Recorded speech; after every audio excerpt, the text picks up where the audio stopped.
balita sa international. O karon sa mga balita gikan sa gawasan nasod sa nasod Senegal.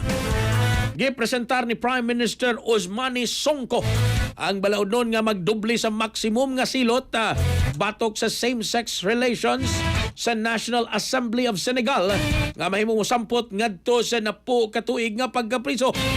Giendorso kini sa mga ministro human sa sunod-sunod nga pagdakop sa mga individual nga giakusahan sa parehas nga kaso.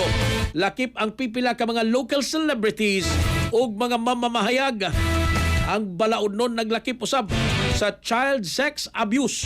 Human mabungkag sa mga investigador ay usa ka grupong giakusahan sa sexual nga pangabuso sa mga minor de edad ug nadakpan ang 14 ka tawo.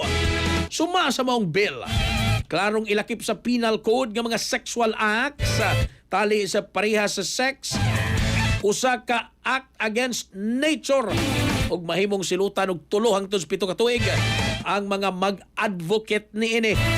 Padayon nga kontrobersyal ang LGBTQ issues sa nasod Senegal. Di nagprotesta ang pipila ka mga religious groups aron pahugtan pa ang mga silot niini. Kasikas Express Balita.